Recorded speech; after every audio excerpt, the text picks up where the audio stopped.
오늘 말씀 준비하면서요, 좀 전쟁 영화가 생각났어요. 여러분 전쟁 영화 좋아하십니까? 맨날 영화 얘기, 드라마 얘기해서 죄송한데요. 전쟁 영화 좋아하십니까? 네, 감사합니다. 네, 안 좋아하신다고. 네. 전쟁 영화 여러 종류의 전쟁 영화가 있잖아요, 그렇죠? 전쟁 씬이 격한 전쟁 씬이 막 빵빵 폭탄 터지고 막 내장 나오고 막 이런 장면이 난무하는 전투 씬이 많은 전쟁 영화도 있고, 그런 전쟁 영화만 있는 건 아니라는 거 알고 계시죠? 네, 전쟁을 소재로 하고 있지만 전투 씬이 그렇게 많이 등장하지 않는 영화들이 꽤 많이 있습니다. 그렇게 전투 씬이 많이 나오지 않는 전쟁 영화는 주로 전쟁의 어떤 얘기들을 다루고 있던가요? 네. 큰 전쟁을 치르지 않아도 그 속에서 이야기를 담아낼 수 있는 거 뭐가 있죠? 네. 비밀 작전 이야기. 네. 아니면 비밀 작전을 모의하는 배경을 가지고 영화를 만드는 경우들도 있죠. 그런 영화들을 보면 보통 이제 전쟁 씬이 많이 등장하지 않습니다. 말씀드렸다시피 이렇게 전쟁 장면이 많이 나오지 않는 영화들의 주로 나오는 소재는요, 비밀 작전을 준비하는 특수 부대이거나 비밀 작전을 준비하는 사람들끼리의 모임, 그리고 그 이야기들을 담고 있는 경우들이 굉장히 많습니다. 그리고 전쟁 영화 하면 가장 많이 다루는 전쟁이 어떤 전쟁이던가요? 6.25 전쟁? 전 세계적으로 6.25 전쟁을 가장 많이 다루던가요? 그렇진 않죠. 전쟁 영화 하면 가장 많이 다루는 전쟁, 보통 2차 세계대전이 가장 많은 것 같습니다. 그래서 2차 세계대전을 배경으로 비밀 작전, 그 가운데 뭔가 비밀스럽게 하려고 했던 일들에 대한 이야기들이 많이 나오죠. 레지스탕스나 뭐 이런 이야기들을 담고 있는 이야기들이 많이 나오는데요. 그 중에서도 가장 비밀스러운 작전은 뭐였을까요? 가장 비밀스러운 작전. 보통은 전쟁을 주도하고 있는 독재자를 어떻게 없앨 것인가. 이게 전면전을 통해서 긴 시간 동안 해결할 수 없을 것 같으니까 주도하고 있는 그 독재자를 암살하면 해결할 수 있겠지라는 생각에서 사람들이 모이죠. 우리나라에 암살이라는 영화 있었습니다. 네, 전지현 나오고 하정우 나왔던 영화 있었는데요. 그 암살이라는 영화도 이제 물론 독재자라고 말하긴 애매하지만 매국노들을 암살하고 그 가운데 뭔가 우리나라의 나라를 찾아오기 위한 전쟁들, 그 안에 담겨져 있는 이야기들을 하던 영화가 있었습니다. 우리나라 영화는 그렇다 치고 2차 세계대전 가장 많이 다루고 있는 영화 중에 누구를 가장 많이 암살하려고 했을까요? 히틀러겠죠.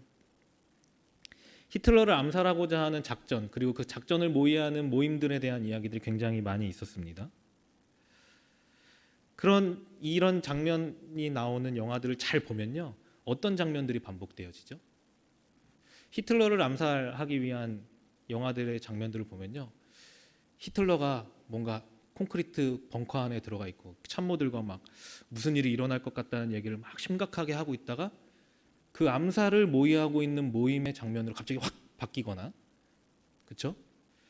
그 암살을 주도하는 사람들의 행동들로 확 바뀌는 장면들이 자주 나오죠.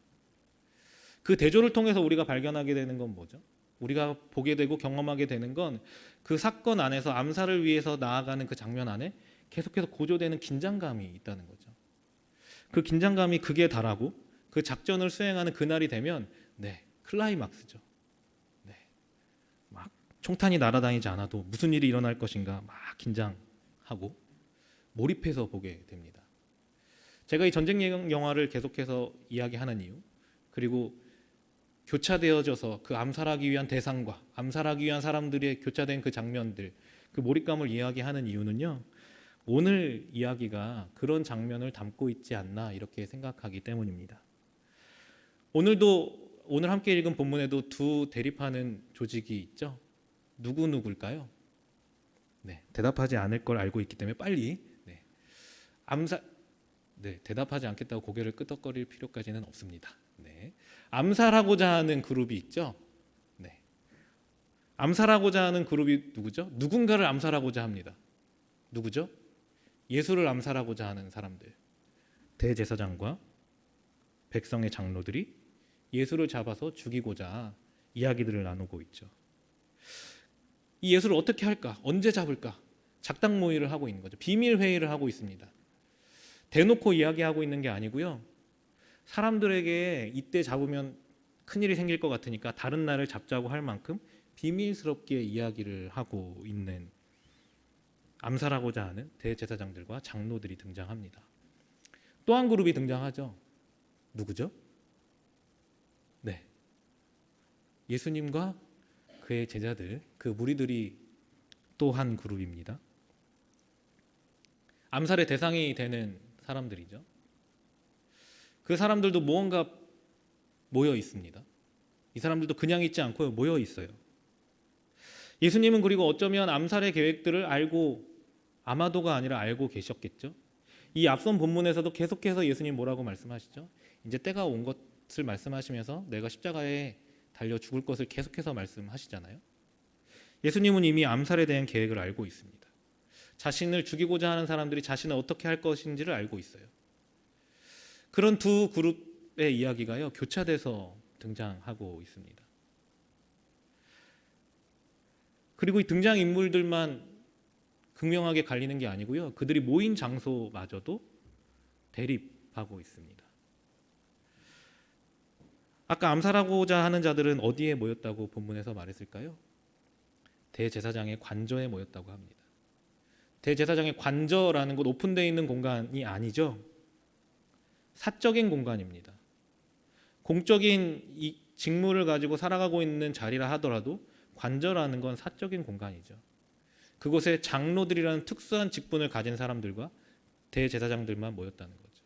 굉장히 비밀리에 모인 곳입니다. 그리고 자신의 세력들이 집결할 수 있는 요체가 되는 공간에 모였다는 거죠. 네, 굉장히 정치적입니다. 네, 굉장히 긴장감이 막 힘이 있는 사람들끼리 모여가지고 이걸 어떻게 할 것인가 모의하고 있는 것이죠. 그런데 예수님이 모인 자리, 예수님과 그의 제자들이 모인 자리는 또 어떻습니까? 그냥 베다니라고 하니까 뭐 그냥 동네에 모였나 보다 이렇게 생각할 수 있겠지만, 베다니라는 말의 뜻 자체가 가난한 자들의 집이라는 표현, 의미를 담고 있죠. 그래서 사람들은 극빈층이 보살핌을 받던 장소가 베다니가 아니었을까라고 생각하고 합니다. 가난한 자들, 극빈층이 돌봄을 받는다. 예수님이 계속해서 제자들과 관심을 가지고 함께했던 사람들이 누구죠? 네, 가난한 자들, 과부, 네, 죄인들이죠. 그렇다면 이 베다니에는 주로 어떤 사람들이 모여 있죠? 예수님과 함께하고 예수님이 함께하고자 했던 사람들이 모여 있는 곳입니다. 제자들만 모였을까요? 그리고 가난한 사람들만 모였을까요? 베다니라는 이름 여러분 언제 들어보신 기억이 있지 않습니까? 예수님과 가장 친밀하게 지냈던 가족 누구죠? 네, 나사로, 네, 마리아, 마르다가 있는 동네가 베다니입니다. 어떻게 보면 이 베다니에 모였다는 게요, 그냥 아주 동네에 모였다기보다 정치적으로 본다면, 이 상황을 놓고 본다면 예루살렘의 대제사장의 관저에 모인 사람들에서 갑자기 확 장면이 바뀌며 예수님을 따르는 사람들이 집결해 있는 곳에 모인 것입니다. 예수님을 따르고자 하는 아주 가난하고 힘이 없는 사람들, 예수님이 관심을 가졌던 사람들이 모여 있는 곳에 예수님이 모였다는 것이죠.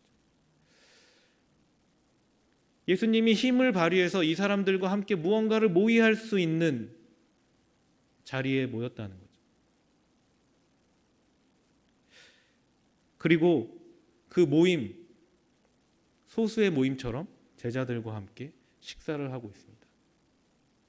굉장히 비밀스러운 모임 안에서, 자기들끼리 하는 식사 모임 안에서 무엇인가 모종의 모의를 할 수 있는 그런 상황 가운데 있다는 것이죠.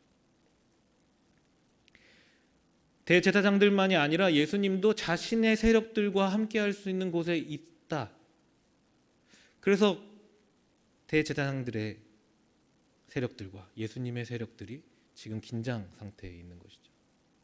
그리고 암살하고자 하는 그 모의가 딱 끝나자마자 예수님이 함께 그들과 예수님을 따르고자 하는 사람들과 함께 모여있는 그 장면을 통해서 보여주고자 하는 게 있다는 것이죠.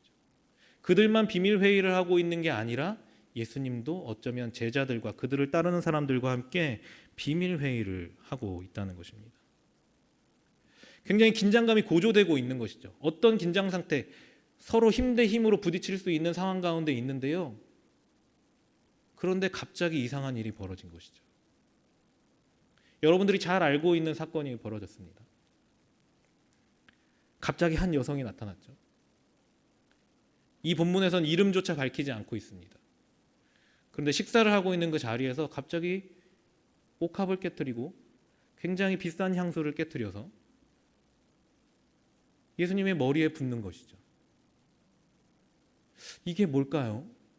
이 본문을 읽는 독자들은 굉장히 긴장감에 사로잡혀 있는 상태였습니다. 대제사장들이 그렇게 하고 있는 것처럼 예수님도 뭔가 할 것처럼 모였는데 웬 여자가 나타나서 향수를 왜 뿌리지? 굉장히 당황스러운 장면을 마주하고 있다는 것이죠. 독자들이 그러할진데 사실은 여기 함께 모여있던 사람들은 굉장히 더 당황스러운 상황이라는 것이죠.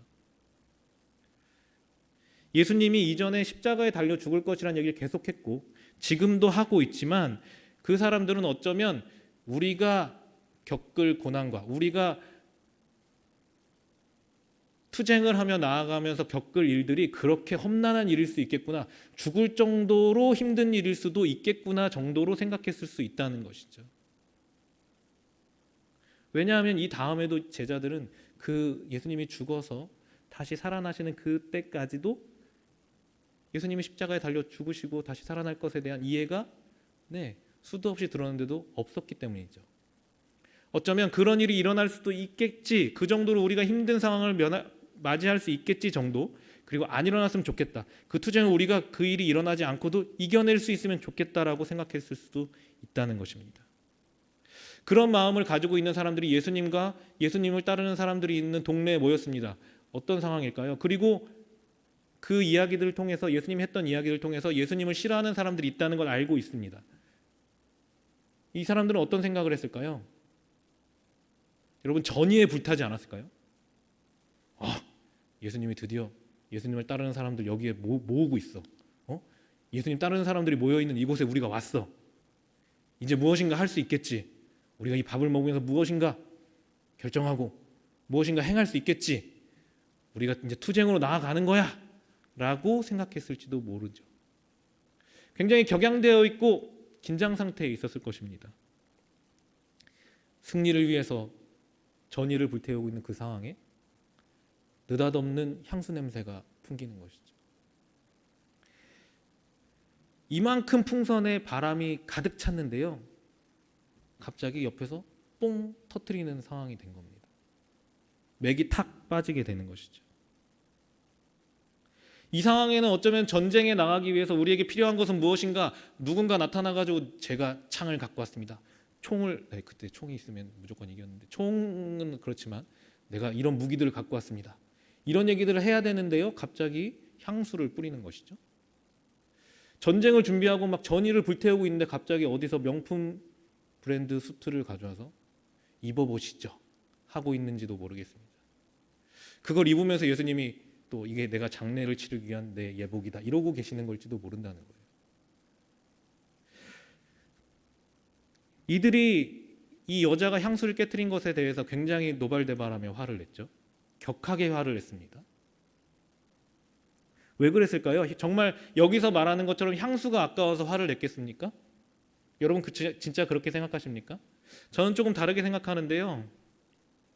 향수의 가치보다 지금 이 상황에 갑자기 맥이 빠진, 그리고 자신들도 긴장 상태에 있고 이제 전쟁이다라고 생각하고 있는 이 상황 가운데, 맥 빠진 상황 가운데 화를 내는 것이죠. 자신들도 모르게 현실 상황에 대한 염려들이 있겠죠.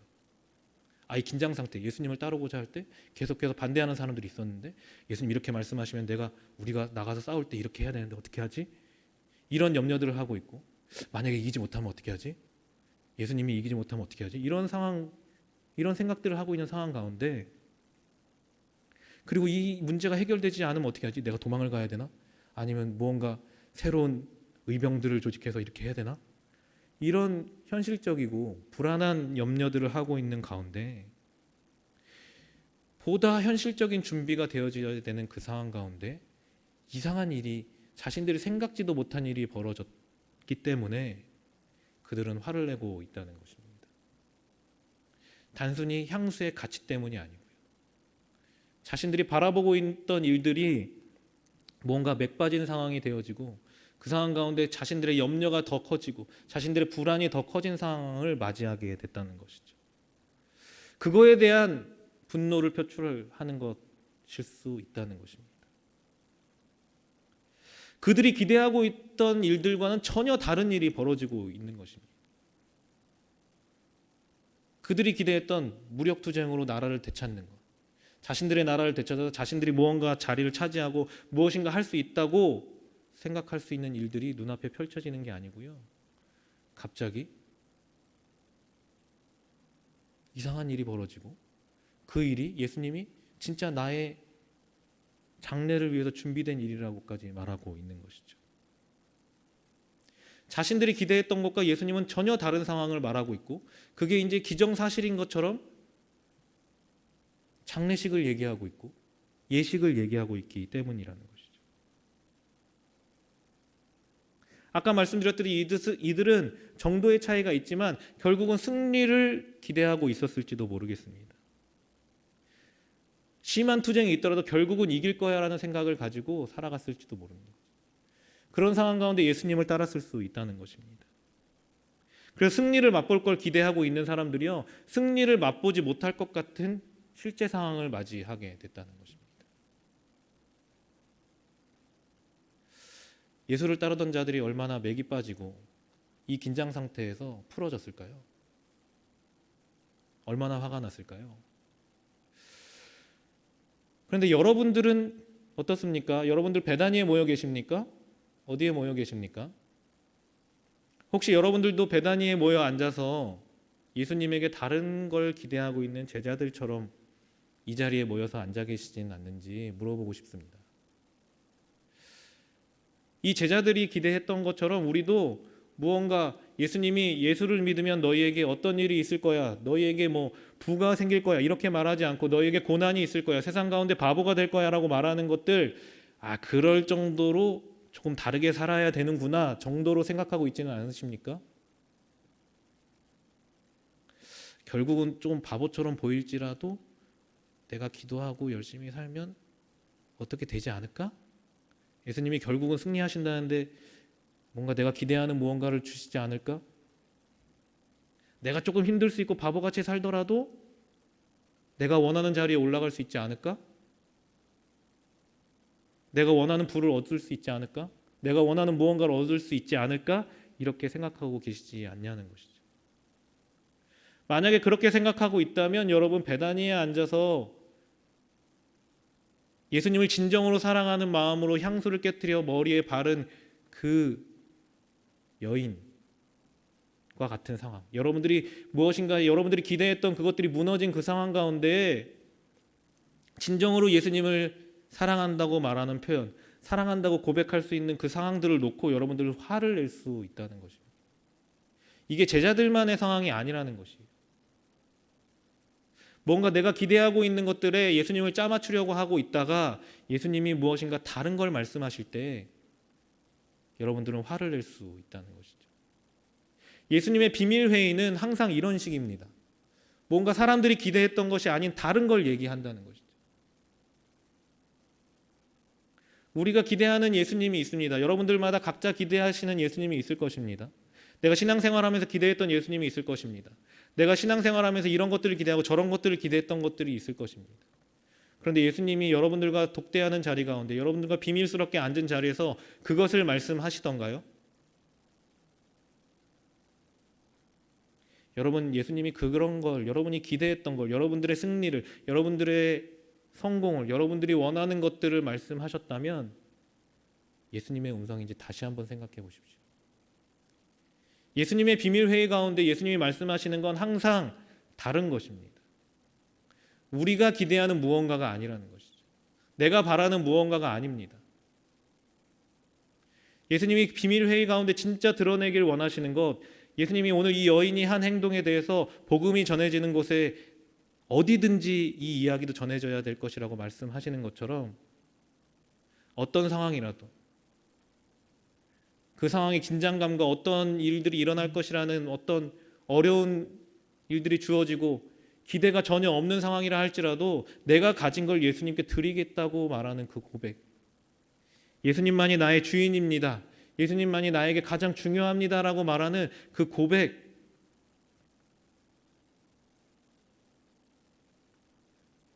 예수님께서는 비밀회의 가운데 그 고백이 드러나길 원하시고 그것들을 통해서 예수님의 사랑이 전해지길 원하신다는 것이죠.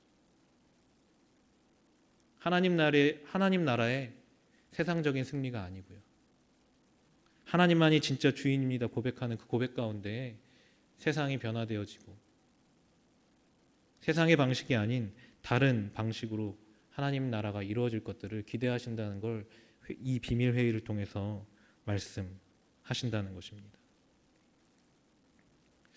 여러분, 그 비밀 회의 가운데 예수님과 독대하는 자리 가운데 예수님과 함께하는 그 자리 가운데 여러분 함께하길 원하십니까? 그 자리 가운데 여러분들이 기대하지 않았던 무언가를 말씀하신다 하더라도 여러분 순종하시겠습니까? 예수님과 독대한 그 자리 가운데 예수님만이 나의 주인입니다 먼저 고백하시겠습니까? 내가 다른 것보다 주님을 더 사랑합니다, 나의 가진 걸 다 드릴 정도로, 드려도 된다고 말할 수 있을 정도로 내가 주님만을 사랑합니다라고 고백하시겠습니까? 그 얘기는 뭔가 나에게 유용하지 않더라도 예수님을 믿는다는 것, 예수님을 따른다는 것, 예수님과 함께하고 있다는 것이 나에게 유용하지 않다 하더라도 여러 상황들을 내 마음대로 해석하는 것을 멈추고 예수님이 말씀하시는 그 어려움을 직면하는 것이라고 할지라도 여러분 그 자리에 함께하길 원하십니까?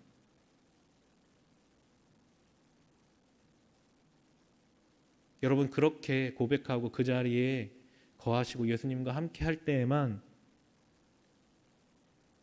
예수님이 진짜 우리의 주인이 되셔서 예수님이 우리를 통해 진짜 이루고자 하시는 일들, 예수님의 사랑이 전해지는 일들을 이뤄내실 것입니다. 그것을 위해서 예수님이 우리를 만날 때, 다른 것을 이야기할 때 내가 기대하지 않았던 것, 내가 기대하지 않았던 곳에서 나에게 예배하라고 말하고 나를 사랑하라고 말하는 그 자리 가운데 여러분들이 서기를 원한다고 말씀하신다는 것이죠. 여러분 그 자리에 서기를 원하십니까?